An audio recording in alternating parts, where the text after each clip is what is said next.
శుభోదయం. నా పేరు జాఫర్. న్యూస్ వాచ్ కార్యక్రమానికి స్వాగతం. ప్రస్తుతం మనం విశాఖపట్నం స్టూడియోలో బీజేపీ ఎమ్మెల్సీ మాధవ్, వైసీపీ నేత అమర్, టీడీపీ నుంచి రామకృష్ణ విజయవాడ స్టూడియో నుంచి అందుబాటులో ఉన్నారు. ఇవాళ ప్రధానమైన టాపిక్ డిస్కషన్లో విశాఖపట్నం భూ స్కామ్ సంబంధించిన ఇష్యూ, దానికి సంబంధించి టీడీపీ ఎమ్మెల్యే పీల గోవింద సత్యనారాయణపై కేసు కూడా నమోదు చేసింది సిట్. నా మొదటి ప్రశ్న రామకృష్ణ గారికి. రామకృష్ణ గారు, గుడ్ మార్నింగ్ అండి. గుడ్ మార్నింగ్ సార్ జాఫర్ గారు, అక్కడ ఉన్న వారికి కూడా. రామకృష్ణ గారు, సిట్ ఆపరేషన్ మొదలుపెట్టిన మొదటి రోజే కేసు విచారణ సంబంధించి తొలి వికెట్ పడింది. ఆ తొలి వికెట్ కూడా టీడీపీ ఎమ్మెల్యే. దీన్ని ఎలా అర్థం చేసుకోవాలంటారు?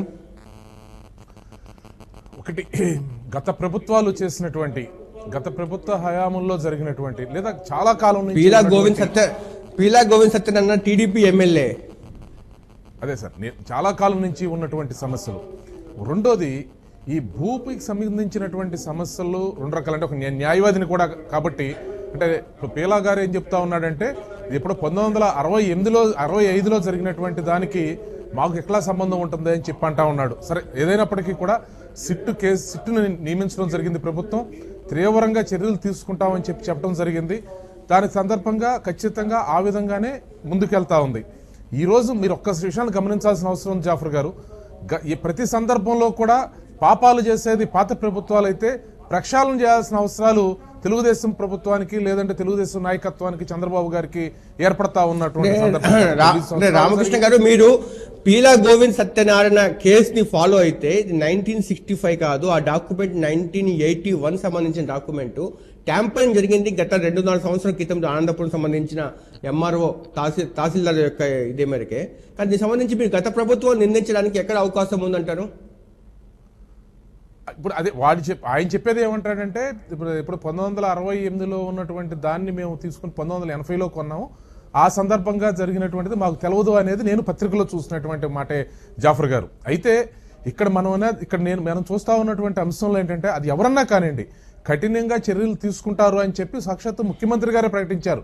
ఎవరు ఉన్నా వదలబోమని ప్రకటించారు. ఎవరైనా కాదండి అంటే, ఇప్పుడు మంత్రి అయ్యన్న పాత్ర దగ్గర చాలా పెద్ద లిస్టు ఉంది. ఆ లిస్టు ప్రకారం అందరి మీద కేసు నమోదు చేసే అవకాశం ఉందా? ఎవరి దగ్గర ఆధారాలున్నా ఏమున్నా అది సిట్కి అందించమని చెప్పి ప్రభుత్వం, ముఖ్యమంత్రి గారు చెప్పడం జరిగింది. దానికోసమే సిట్ని ఏర్పాటు చేయడం జరిగింది. అక్కడే కాదు, రాష్ట్రంలో ఎక్కడ అక్రమాలకు పాల్పడినా, ఇతరత్రా పాల్పడినా ఎవరిని ఉపేక్షించబోమని చెప్పి ముఖ్యమంత్రి గారు ప్రకటించడం జరిగింది. కాబట్టి దానికి అనుగుణంగానే పరిపాలన జరుగుతుంది. ప్రతి ఒక్కళ్ళు ఆయన మాటలకి, ఆదేశాలకి లోబడే పనిచేయాల్సి ఉంటుంది. ఒక్క నిమిషం, రామకృష్ణ గారు లైన్లో ఉందండి. ఎమ్మెల్సీ మన మాధవ్ గారు లైన్లో ఉన్నారు. మాధవ్ గారు చెప్పండి, దీన్ని ఎలాగ ఇప్పుడు దీన్ని పొలిటికల్ యాంగిల్ నుంచి చూడాల్సిన అవసరం ఉందంటారు, లేకపోతే స్కామ్ స్టార్స్కి రాజకీయ పార్టీకి సంబంధించిన ఇష్యూస్ ఏం లేవంటారంటారా? వాళ్ళకి అక్రమం ఒక్కటే ప్రధానమైన ఉద్దేశం అంటారా? ఇది కేవలం విశాఖపట్నం భూ కుంభకోణాలు కాకుండా మొత్తం రాష్ట్రంలో జరిగే అనేక భూ కుంభకోణాలని కూడా కెనేవే, అంటే అధికారులు, అక్కడుండే ప్రముఖ నాయకులు అందరూ కలిసి కెనేవే చేసిన వైనమే. ఎవరో ఒక్కళ్ళు అనుకుంటే జరిగే పరిస్థితి కాదు.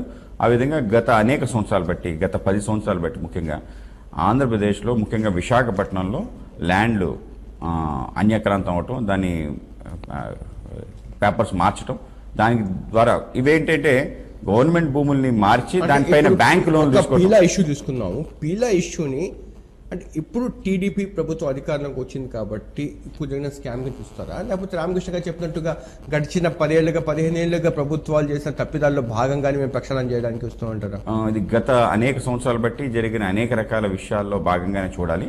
ఆ విధంగానే ఇప్పుడు ఏదైతే భూ స్కామ్ బయటకు వచ్చిందో, ఇది కూడా గత 7 సంవత్సరాల క్రితం నుంచి అందరూ కలిసి ఆ కెనేవే చేస్తుంటే, కొన్నిసార్లు అధికారంగా మనకు అవకాశాలు ఉంటే కొంత ముందుకు తీసుకెళ్లే అవకాశం ఉంటుంది. ఆ విధంగా జరిగిన భూ స్కామ్స్ వరుసగా ఒక 4-5 ఏదైతే ఏరియాస్ చెప్పారో ఆ ఏరియాస్ జరిగిన స్కామ్. అలాగే సమగ్రంగా ఒక్కసారి మొత్తం వెబ్ మ్యాపింగ్ చేసి అన్నిటికీ వెబ్ సర్వేలు చేయించి వాడి రికార్డ్స్ బ్రేక్ అయ్యే గిల్మ్యాన్ రికార్డ్స్ నుంచి అన్ని తీసుకొచ్చి B1 అలాగే 10-1 అడంగల్ వీటి ప్రకారం మళ్ళీ సమగ్రంగా మార్పు చేసి ప్రభుత్వ భూమి ఎక్కడైతే అన్యక్రాంతమైందో వాటిపైన సమగ్ర విచారణ చేసి ఆలోచన ఏదైతుందో ఇది మంచి ఆలోచన. మన కలెక్టర్ గారు మిగతా అందరూ ముఖ్యంగా అయ్యన్ పాత్ర గారు అందరూ ఎమ్మెల్యేస్ కూడా కలిసి ముందుకొచ్చి తప్పనిసరిగా దీంట్లో విచారణ చేసి అవన్నీ ఉపేక్షించాల్సిన అవసరం లేదని చెప్పి గట్టిగా మాట్లాడటం ఏదైతుందో ఇది స్వాగతించాల్సిన విషయం. ఆ విధంగానే సిట్ వేయటం అందరూ ఎమ్మెల్యేలు వెళ్ళారు, విపక్షాలు వెళ్ళారు, అందరూ వెళ్ళి చెప్పండి. అంటే టీడీపీ నిష్పక్ష పాలన అందిస్తూ ఉంది, మాకు రాగద్వేషాలు లేవు, ఎవరైనా ఒక్కటే అని చెప్పి మొదటి వేటే టీడీపీ ఎమ్మెల్యే మీద వేసింది. ఇప్పటికీ టీడీపీ విశ్వసనీయత మీద అనుమానం ఉన్నాయా వైసీపీకి? సార్ ఇదంతా కూడా ఒక పెద్ద డ్రామాలా కనబడతా ఉంది. ఎలాగా టీడీపీ ఎమ్మెల్యే మీద కేసు నమోదు చేసింది? మీకు సిట్ ఎంక్వైరీ వేసిన రోజు రాష్ట్ర డీజీపీ గారు ఒక ప్రెస్ మీట్ పెట్టి 29 మంది పేర్లు అనౌన్స్ చేసి పలానా 270 ఎకరాలకు సంబంధించి కొంత ట్యాంపర్ అయ్యే అన్నటువంటిది దీని మీద సిట్ ఎంక్వైరీ వేస్తున్నాం అన్నటువంటి మాట చెప్పారు. ఆ 29 మంది మీద ఈ రోజు వరకు కనీసం యాక్షన్ కూడా తీసుకోలేదు. పేర్లతో సహా ఆయన ప్రకటించినటువంటి సందర్భం చూసాం. దాంతోపాటు డీజీపీ గారు స్వయంగా పోలీస్ కేసు నమోదైంది కదా, మరి అవన్నీ మరి డీజీపీ గారు చెప్పాలి. కేసు నమోదై ఉంటే ఎందుకు అరెస్ట్ చేయలేదు చెప్పాలి. ఒకళ్ళు ఏ బేసిస్ మీద అరెస్ట్ చేసి ఏ బేసిస్ మీద కేసులు పెట్టారు? ఒకటి మీకు రాజకీయ అనుభవం ఉంది, ప్రతి కేసులో అరెస్ట్ అనేది మ్యాండేటరీ కాదు, సందర్భాన్ని బట్టి అరెస్ట్ చేస్తారు. 29 మంది కేసు నమోదు చేయడం గ్రేట్. ఆల్రెడీ అధికార పార్టీకి సంబంధించిన ఎమ్మెల్యే మీదనే కేసు నమోదు చేసిందంటే ప్రభుత్వం యొక్క ఏ విధంగా నిష్పక్షపాతంగా రాగద్వేషాలకు విషయంలో ఉందో, ఎలాంటి పార్షాలిటీ లేకుండా ఉందో. మీకు ఎవరినో ఒకరిని బలిపశువు చేయాలని చెప్పి ఉన్న దాంట్లో ఒకరిని తీసుకొని వచ్చి ఎప్పుడో 1981 డాక్యుమెంట్ మీరు చెప్పినట్టు గతంలో కూడా మీరు ఒక సందర్భంలో మాట్లాడినప్పుడు చూసాం. తర్వాత ఇది 2 సంవత్సరాల క్రితం ల్యాండ్ ట్యాంపర్ అయినటువంటిది. దాంతోపాటు తహసీల్దార్ స్వయంగా వెళ్ళి కంప్లైంట్ చేశాడు. ఇది ఎవరో ఇండివిజువల్ ఇచ్చినటువంటి కంప్లైంట్ మీద ఇటువంటి అలిగేషనే మాజీ మంత్రి వైసీపీ నేత ధర్మాన ప్రసాదరావు కుమారుడి మీద కూడా వచ్చింది. వాళ్ళ అబ్బాయి మీద కానీ వాళ్ళ అబ్బాయి జోలికి పోకుండా, వాళ్ళ కుమారుడు జోలికి పోకుండా ముందు టీడీపీ వాళ్ళ సంగతి తెలిచాడు. ల్యాండ్ స్కామ్స్ సంబంధించి ఎప్పుడైతే ఇష్యూస్ మేము బయటకు తీసుకుని వచ్చామో, కొన్ని సందర్భాల్లో ఎప్పుడైతే బయట మాట్లాడామో, ఆ రోజు నుంచి ఈ రోజు వరకు ఒకటే మాట మీద ఉన్నాం. గతంలో జరిగినటువంటి ఇందాక మాధవ్ గారు 7 సంవత్సరాలు 10 సంవత్సరాలు అన్నారు, లేకపోతే రామకృష్ణ గారు మాట్లాడుతూ 15 సంవత్సరాలు అన్నారు. మేము ఇప్పుడు కూడా అడుగుతున్నాం, మేము ఇప్పుడు కూడా 2004 తీసుకుంటారా, 1999 తీసుకుంటారా? అప్పటి నుంచి ఇప్పటి వరకు సిబిఐ ఎంక్వైరీ చేయడానికి ఈ ప్రభుత్వం సిద్ధంగా ఉందా? ఒకవేళ సిద్ధంగా ఉంటే మేము ఇవ్వాల్సినటువంటి డాక్యుమెంట్స్, మా దగ్గర ఉన్నటువంటి ఆధారాలు మొత్తం అంతా కూడా మేము తీసుకుని వెళ్ళి సిబిఐకి ఇస్తామన్నటువంటి మాట ముందు నుంచి చెప్తున్నాం. దానికి స్టాండ్ అయి ఉన్నాం. రామకృష్ణ గారు, జాఫర్ గారు ఇప్పుడు ఆయన మాట్లాడేది ఇప్పుడు జరిగేటువంటి దర్యాప్తు లేదా ఇప్పుడు జరుగుతున్నటువంటి విచారణ చేసేటువంటి సిట్టు మీద మీకు నమ్మకం ఉందా లేదా సూటిగా అడుగుతా ఉన్నాను. 2, ఒకవేళ మీకు నమ్మకం ఉంటే మీ దగ్గర ఏం ఆధారాలు ఉన్నాయి, మీ దగ్గర ఏం ఆధారాలు ఉన్నాయి, అసలు మీ దగ్గర ఎటువంటి సమాచారం ఉంది, ఇంతవరకు ఏమైనా అందించగలిగారా? ఊరినే అంటే దారిపోయేటువంటి మాటలు మాట్లాడటం తప్పించి మనం ఒక నిర్దిష్టమైనటువంటి ఆధారాలతో కూడినటువంటి ఆరోపణలు ఏమైనా చేయడానికి మీ దగ్గర సమాచారం ఉందా? అదేమీ లేకుండా ఈరోజు కేవలం దీని మీద మళ్ళీ సిబిఐ విచారణ. సిబిఐ పదే ఆశ్చర్యకరం ఏంటంటే జాఫర్ గారు, ఏదైతే వాళ్ళ నాయకుడు సిబిఐ విచారణ ఎదుర్కొంటా ఉన్నాడో ఆ సిబిఐ తప్పని చెప్పి అక్కడ వరకు మాట్లాడతా, ఆ కేసులన్నీ తప్పుడు కేసులని వాదిస్తా, మరలా కాదు ఈ కేసులు ఇవన్నీ పెట్టాలి, సిబిఐ మంచి దర్యాప్తు సంస్థ, దాన్ని ఆహ్వానిస్తున్నామని మీరు 2 రకాలుగా మాట్లాడుతూ ఉంటారు. మీరు సూటిగా చెప్పండి, సిబిఐ నేనేమన్నానంటే సిబిఐ దర్యాప్తు సంస్థ యొక్క కేసులు కరెక్ట్ అని మీరు భావిస్తారా? ఈ చర్చలోనే చెప్పండి. నేను సూటిగా అడుగుతా ఉన్నాను. సిబిఐ దర్యాప్తు అడిగారు, సిబిఐ సంస్థ పూర్తిగా నిష్పక్షపాతంగానే కేసులు చేస్తున్నాయి అని మేము అంగీకరిస్తాము అని చెప్పి మీరు చెప్పండి. ఆధారాలు చూపిస్తా ఉన్నాం. ఈ రోజు చేసేటువంటి రాష్ట్ర ప్రభుత్వ దర్యాప్తు సంస్థల మీద మాకు నమ్మకం లేదు అని చెప్పండి. రైట్ రామకృష్ణ గారు, ఒక్క విషయం నాకు అనుమానం ఇక్కడ ఉంది. ఇప్పుడు ఆల్రెడీ డీజీపీ గారు ప్రకటించిన ముందు సిట్ ఏక ముందు 29 మంది పేర్లలో కూడా టీడీపీ నేతల పేర్లు ఉన్నాయి. పరుచూరి భాస్కర్ రావు అని చెప్పి భీమిలి టీడీపీ ఇన్ఛార్జ్ ఉన్నారు, ఆయన పేరు కూడా బయటకు వచ్చింది. ఆయన మీద ఇప్పుడు దాకా యాక్షన్ తీసుకున్నట్లేదు. ఆయన ఇప్పుడు పిలిచి సిట్ అధికారులు దర్యాప్తు కూడా చేసినట్టు కనిపించలేదు. ఇక్కడ అనుమానం ఎక్కడ వస్తుందంటే నిందితుల పేర్లు అయితే అనౌన్స్ అవుతున్నాయి కానీ వాళ్ళని ఇప్పుడు దాకా అదుపులో తీసుకోవట్లేదు, ఇలాంటి విచారణ చేయట్లేదు అన్నది వాళ్ళకి అనుమానం, వైసీపీ వాళ్ళకి కానీ బీజేపీ వాళ్ళ అనుమానం కానీ. సార్ ఒక్క విషయం అయితే చెప్తాను జాఫర్ గారు సూటిగా, నేను ఒక న్యాయవాది కూడా ఉన్నా. ఇప్పుడు ఒక తప్పు చేసినప్పుడు డాక్యుమెంట్ ఎవిడెన్స్తో కూడినటువంటిది ఎక్కడా కూడా దాయలేరండి. ఒక భూమి సార్, మీ భూమిని నేను నా పేరును రిజిస్ట్రేషన్ చేసుకున్నా సార్. ఉదాహరణకి సరే పొలుగుపడింది కాబట్టి 6 నెలలు, సంవత్సరం, 2 సంవత్సరాల్లో పొడిగించగలుగుతాం. ఎక్కడికి వెళ్తుంది సార్? మీ భూమి నా భూమిగా రిజిస్ట్రేషన్ చేసుకుంటే, లేదా ప్రభుత్వ భూమిని నా భూమిగా రిజిస్ట్రేషన్ చేసుకుంటే ఎక్కడైనా సరే ఖచ్చితంగా విచారణ ఎదుర్కోక తప్పదు. దాని ద్వారా ఖచ్చితంగా దానికి సంబంధించినటువంటిది ఆ డాక్యుమెంటరీ ప్రూఫ్స్ ఉంటాయి సార్. ఇదేదో మనం ఏదో అక్కడ కొట్టేసి పారిపోయాం 2 నెలల తర్వాత అక్కడేమి ఎవిడెన్స్ ఏమి ఉండదు అని అంటానికి కాదు కదా సార్. ఇది చాలా మంది తెలుసుకోవాల్సిన అవసరం. రామకృష్ణ గారు ఇప్పుడు ఏం జరగబోతుంది? ఇప్పుడు రామకృష్ణ గారు ఇప్పుడు కేసు అయితే నమోదైంది. పార్టీ పరంగా క్రమశిక్షణ చర్యలు ఉంటాయా, లేకపోతే కేసు వరకు చూస్తారంటారా? అంటే అది పార్టీ పరంగా పార్టీ వారిని ఎక్స్ప్లెనేషన్ అడుగుతుంది, లేదా పార్టీ పరంగా ఎలా ఉంటుంది అనేది ఒక సబ్జెక్ట్ సార్. మేము ప్రభుత్వ పరంగా తీసుకునేటువంటి చర్యలు సంతృప్తికరంగా ఉన్నాయి అని చెప్పని అంగీకరించడానికి కూడా ప్రతిపక్ష పార్టీ సొంతంగా లేకపోవడం మాకు ఆశ్చర్యం కలిగిస్తూ ఉంది.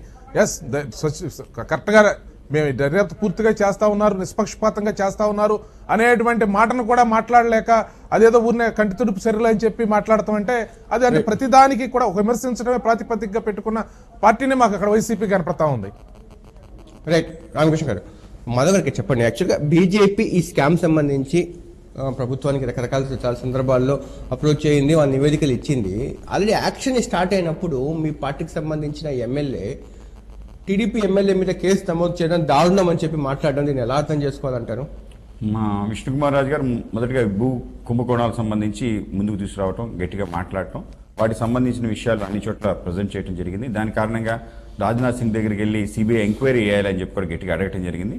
దాంట్లో కూడా మా పార్టీ అందరూ కూడా పెద్దలు హరిబాబు గారు అందరూ కూడా వీళ్ళు తప్పకుండా సిబిఐ విశాఖపట్నం భూ కుంభకోణంలో గతంలో ప్రభుత్వమే ఉడా వేలంపాట్ల ద్వారా 1000 కోట్ల కింద తీసుకెళ్లి హైదరాబాద్లో పెట్టడం కారణంగా అనేక విధాలుగా విశాఖపట్నం నష్టపోయింది. కనుక ఇటువంటి అనేక రకాల విషయాలు ఏవైతే ఇప్పుడు వెలుగు చూస్తున్నాయో అందరూ కూడా కెనేవి అందరూ కలిసికట్టుగా చేస్తున్న విధానం ఏదైతుందో అధికారులు ఎవరు నియమించారు గత ప్రభుత్వాలు, ఇప్పుడు ప్రభుత్వాలు ఎవరు నియమించారు? విష్ణుకుమార్ రాజు అన్న మాటలు ఇప్పుడు విష్ణుకుమార్ రాజు గారు అనవసరంగా అమ్మాయిని బలి చేశారు అన్న మాట్లాడారు. అలాగా సిట్ సంబంధించిన ఏదైతే దగ్గర సమగ్రంగా విచారణకు తీసుకెళ్ళినప్పుడు అసలు ఆరోపణలు ఏవైతే భూ కుంభకోణాలకు సంబంధించిన ఆరోపణల్లో భాగంగా దాంట్లో గోవింద్ గారు లేదు. యాక్చువల్గా మేము ఏదైతే ముదపాక్ కానీ తర్వాత ఇంకొక మధురవాడ సంబంధించిన ఏవైతే ఇష్యూస్ ఉన్నాయో, ముఖ్యంగా ప్రైమ్ ఇష్యూస్ ఈ మధ్య కాలంలో దానికి ట్యాంపరింగ్ జరిగాయని చెప్పి చెప్తున్న విషయం. అయితే ఇది గతంలో జరిగిన అంటే ప్రభుత్వ భూములు అన్యక్రాంతం చేసి దాని మీద బ్యాంక్ దాని మీద చెప్పిన విషయం. సో ఆయన మాట్లాడిన మాట ఏంటంటే ఈ విధంగా కంప్లీట్ గా ఇది ఒక మంచి స్టెప్ ముందడుగు, కానీ అది ఆయన A7 ఈ కేసులో A8. సో ఆ విధంగా ఒక మంచి స్టెప్ అయితే పడింది. తప్పనిసరిగా ఈ విధంగా ముందుకెళ్ళాలి. సిట్ దగ్గర ఎవరెవరి దగ్గర అయితే సమగ్ర సమాచారం ఉందో తీసుకెళ్ళివ్వాలి. స్వయంగా ప్రభుత్వం సంబంధించి మంత్రి అయ్యన్న పాత్ర గారు తీసుకెళ్లి సిట్ దగ్గర ఆధారాలు ఇవ్వడం జరిగింది. ఎందుకంటే ప్రభుత్వం మీద మేము కూడా వెల్కమ్ చేస్తాం. ఒక మంత్రి గారు అంత ధైర్యంగా మాట్లాడటం ఏదైతుందో మంచి స్టెప్. ఆ విధంగానే ఎమ్మెల్యేస్ అందరూ కూడా వాళ్ళ దగ్గర ఉన్నవన్నీ కూడా ఇస్తే విశాఖపట్నానికి సంబంధించిన ఏదైతే చెడు మచ్చుందో తొలగిపోతుంది. వేగవంతంగా పెరిగే నగరం కనుక తప్పనిసరిగా ప్రధానంగా ఎన్ఓసీలు అంటే మాజీ సైనికులకు ప్రభుత్వం ఇచ్చిన భూములకు ఇచ్చిన ఎన్ఓసీలోనే స్కామ్ జరిగింది. ఆ స్కామ్ సంబంధించి బీజేపీ వాళ్ళు ఎందుకు మాట్లాడడం లేదు? ఆ విషయం స్కామ్ లో బయటకు తీసుకుని వస్తే చాలా వరకు ఇప్పుడు వైసీపీలో ప్రధానంలో ఉన్న వాళ్ళు మీద కేసు నమోదు చేసే అవకాశాలు ఉన్నాయని చెప్పి టీడీపీ నేతలు మాట్లాడుతున్నారు. డిఫెన్స్ ఏదైతే ఎన్ఓసీ ల్యాండ్స్ మధురవాడలో ఉన్నాయో వాటికి ఎన్ఓసీ గత ప్రభుత్వం ఏ విధంగా ఇచ్చేటట్టు కొన్నిటికి ఎన్ఓసీ ఇచ్చింది, ఏ విధంగా ఇచ్చిందని వాళ్ళు విచారణ చేస్తే మొత్తం విషయం అంతా తెలిసిపోతుంది. గత ప్రభుత్వాలు చేసే దాన్ని ఆధారం చేసుకొని ఎన్ఓసీలు తెచ్చుకోవచ్చని మా విచలవేడిగా ప్రభుత్వం వచ్చినట్టు కొంత ప్రయత్నం చేశారు. అనేక చోట్ల తిరిగారు. అందరి దగ్గర ముదపాకు సంబంధించిన వాళ్ళకి అడ్వాన్స్లు ఇచ్చారు. ఇవన్నీ కూడా విషయాలు అందరికీ సమగ్రంగా తెలుసు. వాళ్ళందరినీ పిలిపించి గతంలో ఎన్ఓసీలు వచ్చాయి. ముదుపాక ఇష్యూలో కూడా కేసు నమోదు కూడా అయింది. కేసు నమోదు అయింది. అక్కడ కూడా అంటే అడ్వాన్స్లు ఇచ్చారు. అందరు ఎన్ఓసీలు పిలిచి రైతులు పిలిచి ఎన్ఓసీలు వాళ్ళందరికీ ఇచ్చారు. ముఖ్యంగా ఈ ఆర్మీ ఏవైతే ఎన్ఓసీలు ఉన్నాయో వీటిని కానీ గతంలో ఎన్ఓసీలు ఏ విధంగా ఇచ్చారని సమగ్ర విచారణ చేస్తే దాంట్లో ఎవరెవరు ఇన్వాల్వ్ అయ్యారు దాన్ని ఫాలో అవుతూ కొందరు ప్రయత్నం చేశారు. అమర్ మీరు చెప్పండి. యాక్చువల్గా అంటే ఇప్పుడు మీరు తీసిన గుంటలు మీరే పడే అవకాశాలు కనిపిస్తున్నాయని చెప్పి టీడీపీ అంటా ఉంది. ఇప్పుడు యాక్చువల్గా మెయిన్ స్కామ్ ఇప్పుడు ప్రధానంగా ఇప్పుడు ఎన్ఓసీల మీద వచ్చి ఆగుతా ఉంది. చర్చ అంతా ఎన్ఓసీ చుట్టూ తిరుగుతా ఉంది. ఎన్ఓసీలు కూపి లాగితే ఆ తీగ లాగితే డొంకంతా వైసీపీ డొంకే కదులుతుంది అంటారు. మేము కలచమనే చెప్తున్నాం. వైసీపీ డొంకలుతుందా, టీడీపీ డొంకలుతుందా, ఎవరు డొంకలుతుందా అనేది ఎంక్వైరీ తెస్తుంది. కానీ సిట్ ఎంక్వైరీ వల్ల ఈ రోజు ఈ ప్రాంత ప్రజానికానికి ఉపయోగం లేదనేటువంటిది మొట్టమొదటి చెప్తున్నాం. అసలు అయ్యన్న పాత్రుడు గారు తీసుకుని వెళ్ళి సమాచారం ఇచ్చారు. నాకు ఎందుకంటే అర్థం కావట్లేదు తమ్ముడు. మేము వాళ్ళ పార్టీ సంబంధించిన నాయకులు వాళ్ళ పార్టీ సంబంధించిన నాయకులు తీసుకెళ్లి సిట్కి ఆధారాలు ఇవ్వటం జరిగింది. నేనేమిటంటే దానివల్ల నష్టం లేదు. ఈ ఆధారాలు మళ్ళీ తర్వాత కూడా ఇవ్వచ్చు. ఇప్పుడు సమగ్రంగా విచారణ జరుగుతుంది. ఆ విచారణ జరిగిన వాళ్ళ దగ్గర తీసుకెళ్లి ఆధారాలు ఇవ్వండి. ఆధారాలు ఇచ్చిందో తెలుస్తుంది. సరే, ఈ రాష్ట్ర ముఖ్యమంత్రి గారు సిబిఐకి ఇవ్వండి, తర్వాత సిబిఐ లీగల్ గా చేయడంలో దెట్ అయినా ఒకటి సార్ ఒక మాట వైసీపీ నాయకులు తీసుకెళ్లి ఇచ్చారు. మన మూర్తి యాదవ్ గారు ఇంకొక ఇద్దరు కలిసి క్లియర్ కట్ గా చెప్పాము. మా నాయకులు చెప్పారు, మేము చెప్పాము, అందరూ ఇవ్వడం తప్పేం లేదు. ఉంటే ఆధారాలు ఉంటే దానివల్ల ఇండివిజువల్ జెరాక్స్ కాపీ ఇచ్చేది.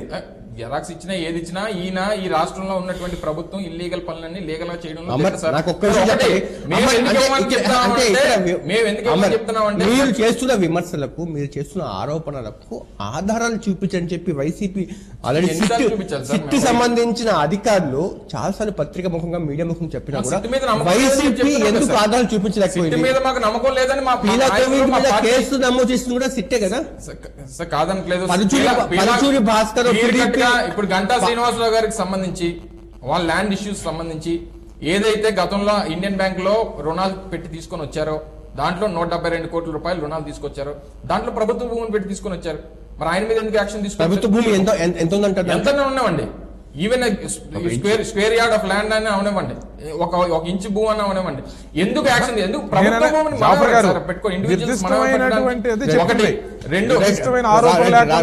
భూమిని ఆధారాలు లేకుండా ఆరోపణలు చేయడం కరెక్ట్ కాదు. ఇప్పుడు మీ ఎంత ఉంది ప్రభుత్వ భూమి అంటే ఎంత మీరేముంది?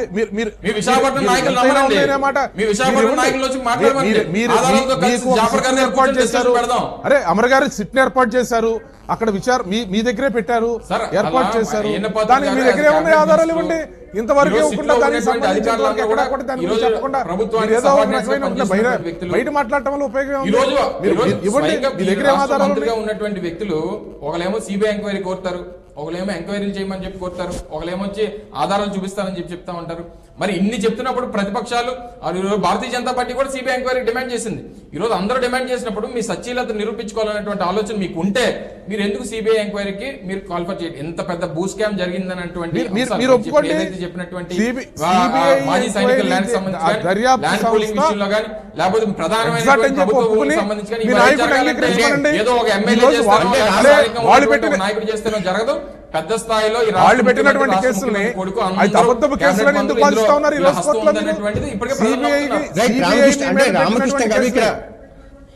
రామకృష్ణ గారు ఒక క్వశ్చన్ చెప్పండి. ఇక్కడ వైసీపీ వాళ్ళు ఇచ్చిన రాజకీయపరమైన విమర్శ ఆరోపణ పక్కన పెడితే ఇక్కడ స్కామ్ జరిగింది. ప్రత్యూష కంపెనీ సంబంధించి వాళ్ళు ప్రతినిధులు యాజమాన్యము ప్రభుత్వ భూముల్ని తనఖా పెట్టారు అని చెప్పి అయ్యన్న పాత్రుడు విమర్శ చేశాడు. అయ్యన్న పాత్రుడు విమర్శ తగ్గట్టుగానే తన ఆధారాలు కూడా సిట్కి ఇచ్చారు. ఏం యాక్షన్ తీసుకుంది సిట్ అని చెప్పి ప్రశ్నిస్తే ఏమంటారు మీరు? అంటే ఇప్పుడు ఒక విచారణ జరుగుతూ ఉండాలి సార్ జాఫర్ గారు. అంటే ఎవరైనా సరే ఒక ఆరోపణ చేయొచ్చు, లేదా ఒక ఫిర్యాదు చేయొచ్చు. దాని మీద నిర్దిష్టమైనటువంటి ఆధారాలను వచ్చిన తర్వాతే ఎవరైనా కూడా యాక్షన్ తీసుకోవడం జరుగుతుంది. అది వదిలిపెట్టేసి ఈ రోజు మేమనేది ఏమంటే సూటిగా వైసీపీ వారు సిబిఐ విచారణ కోరుతా ఉన్నారు. సిబిఐ పెట్టినటువంటి కేసులే వాళ్ళ నాయకుడి మీద ఉన్నాయి. వాటిని మళ్ళీ మేము అది తప్పుడు కేసులు, అవి కరెక్ట్ కేసులు పెట్టలేదు అని చెప్పి న్యాయస్థానంలో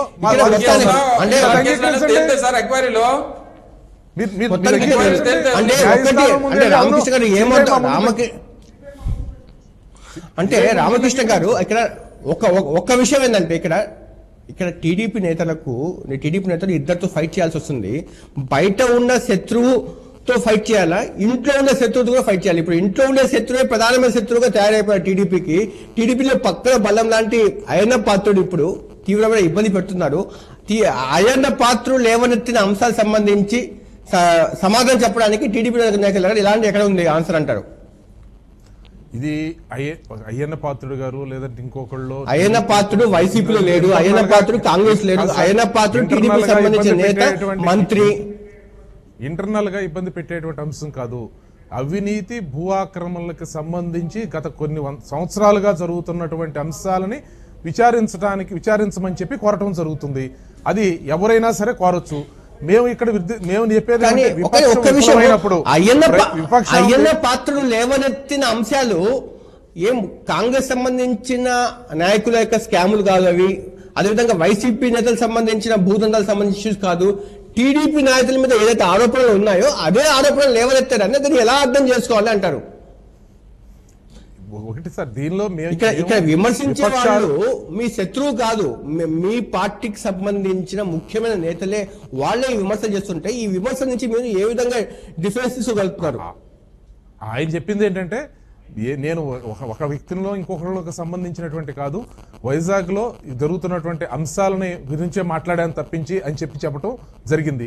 మేమనేది ఏమంటే ఎవరు మాట్లాడినా విపక్షం విఫలమైనప్పుడు, విపక్షం పూర్తిగా విఫలమైన సందర్భంగా ప్రత్యూష కంపెనీ అని చెప్పి మాట్లాడారు. ప్రత్యూష కంపెనీ ఎవరి కంపెనీ అండి రామకృష్ణ గారు? అంటే దాని మంత్రి గారికి సంబంధం లేదు. ఆయన ఆయన వేరే వ్యాపారం చేసుకుంటున్నారని చెప్పి గంటా శ్రీనివాస్ గారు చెప్పడం జరిగింది కదా సార్. అంటే నేను అనేది ఇక్కడ ఒకటే సరే, ఎవరైనా సరే ఇందాకే చెప్పాను నేను, ప్రత్యూష కంపెనీకి గంటా శ్రీనివాసకి సంబంధం లేదు. ఒక నిమిషం అనుకుందాము. సరే, ప్రత్యూష కంపెనీకి సంబంధించిన ప్రతినిధులను ఏ మేరకు తీసుకుని వచ్చి విచారణ చేశారు సిట్ అధికారులు?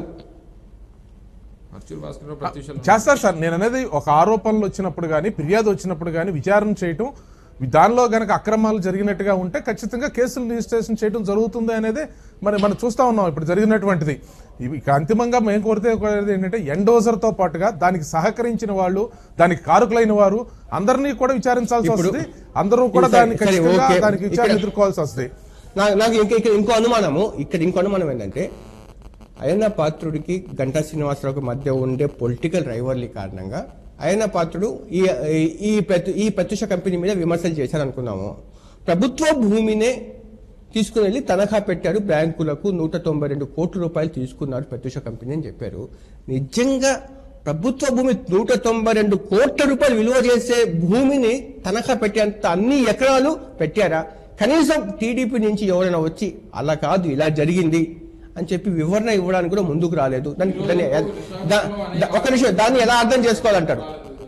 ఇప్పుడు ఒకటి సార్, ఇప్పుడు బ్యాంక్స్ గనక ఫేక్ ల్యాండ్స్ గనక పెట్టినా బ్యాంక్స్ వాళ్ళు ఖచ్చితంగా కేసులు పెట్టుకుంటారు.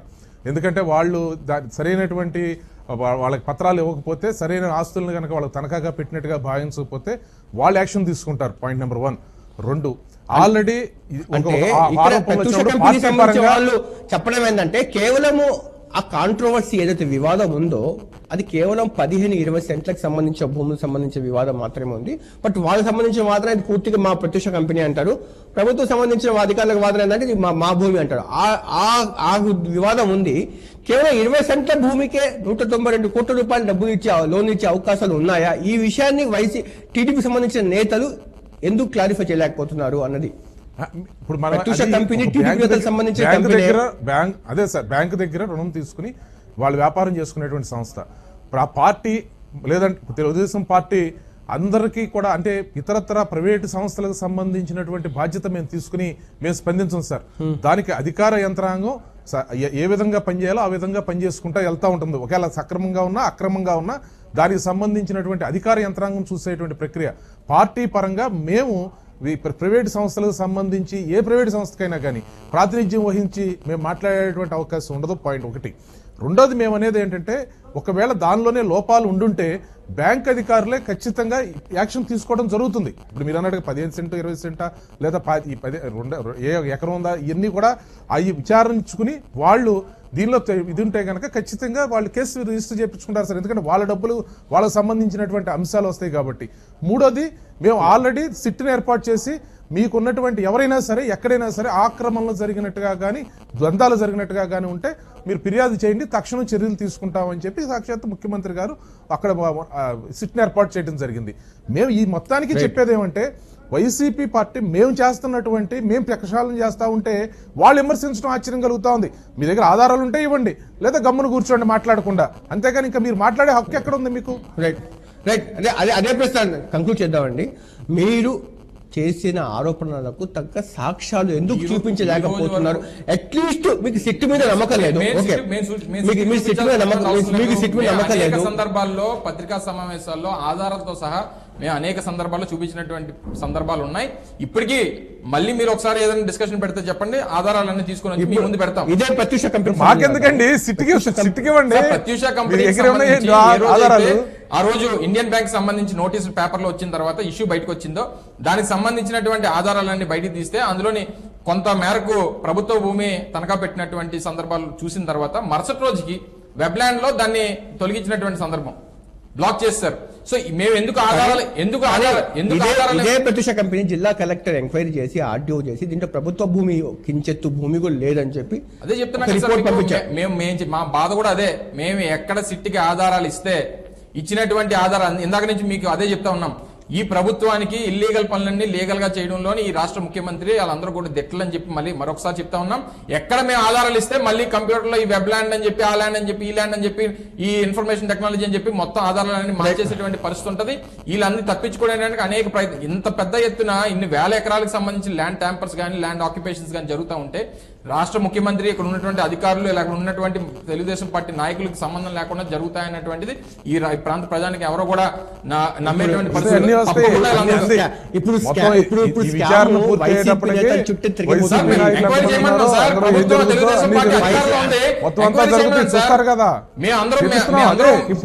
ప్రతిపక్షంలో ఉన్నాం, వివిధ రాజకీయ పార్టీలు ఉన్నాయి, కాంగ్రెస్ పార్టీ ఉంది, లేకపోతే ఇంకో పార్టీ ఉంది, ఇంకో పార్టీ ఉంది, అనేక రాజకీయ పార్టీలు ఉన్నాయి.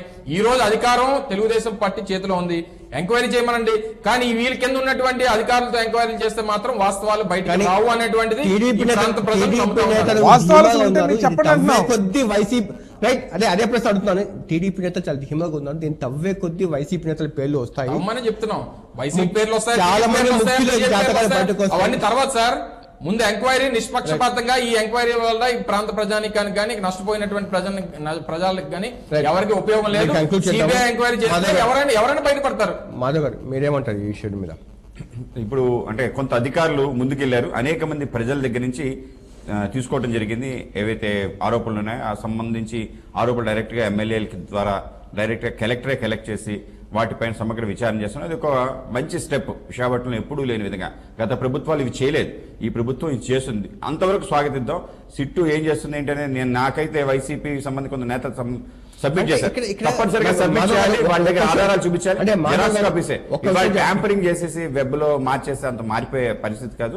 దాని సమగ్రంగా రికార్డ్స్ అన్ని ఉన్నాయి. ఆ విధంగా లేకపోతే దేశవ్యాప్తంగా మొత్తం భూములన్నీ కూడా ఏదైతే అధికారంలో మా ప్రభుత్వాలు పెట్టారు కనుక ఏ సర్వే నెంబర్లు సర్వే ఏవైతే అన్ని చోట్ల దేశవ్యాప్తంగా ఎక్కడెక్కడైతే జరుగుతుందో గవర్నమెంట్ భూములు రక్షించుకోవాల్సిన అవసరం ఈ రోజు ఉంది. తప్పనిసరిగా నా యొక్క అభిప్రాయం ప్రకారం రైట్ డైరెక్షన్ లో వెళ్తుంది. తప్పనిసరిగా ఇప్పుడు సమగ్ర విచారణ చేసి అందరు అధికారులు వాళ్ళ చూపించుకోవాలి. అలాగే ప్రభుత్వం కూడా ఆ విధంగా చూపించుకోవాలి. నాకు ఒక అనుమానం ఏంటంటే, ఇప్పుడు సిట్టు నిష్పక్షపాతంగా విచారణ చేస్తుంది, వచ్చిన ఆరోపణల మీద కేసు నమోదు చేస్తా ఉంది. 29 మందిలో కూడా టీడీపీ నేతలు ఉన్నారు. మొన్న ఫైల్ చేసిన దాంట్లో కూడా చోడవరం సంబంధించి అరెస్ట్ అయిన రాజకీయ పార్టీలు యువత వాళ్ళు టీడీపీ నేతలు ఉన్నారు. కానీ ఆయన కూడా సిట్టు విశ్వసనీయతను వైసీపీ అనుమానిస్తుంది. అది రాజకీయంగా బురద జల్లే ప్రయత్నమా లేకపోతే నిజాలు ఉన్నాయా అంటారా? నిజంగా రాజకీయంగా బురద జల్లే ప్రయత్నం తప్ప ఇంకోటి కాదు. ఈ విధంగా ఒక right step in right direction గా మేము భావిస్తున్నాం. తప్పనిసరిగా ఇంకా అనేక రకాల విషయాలు బయటికి రాబోతుంది. అనేక రకాల విషయాలు మిత్రపక్షం సంబంధించిన వాళ్ళు కూడా ఆరోపణ చేస్తున్నారు. తప్పనిసరిగా గత ప్రభుత్వాలు ఈ ప్రభుత్వాలు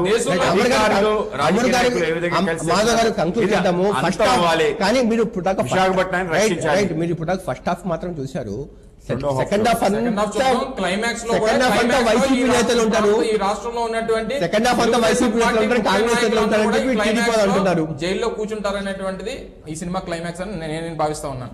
ఎందుకంటే మీరు ఫస్ట్ హాఫ్ చెప్తున్నారు, సెకండ్ హాఫ్ చెప్తున్నారు. మీరు రైట్ మాధవ్ గారు, ఇది ఫస్ట్ హాఫ్ సెకండ్ హాఫ్ కాదు, ఇది సిరీస్ కూడా 1, 2, 3 కనిపిస్తుంది. ఎన్ని సిరీస్ ఉన్నా కన్క్లూజన్ క్లైమాక్స్ అనేది దేనికన్నా తప్పనిసరి. క్లైమాక్స్ లో జరగబోయేది మాత్రం నేను చెప్పేది జరుగుతుంది 100%. ఇది విశాఖపట్నం నుంచి అందించిన న్యూస్ వాచ్.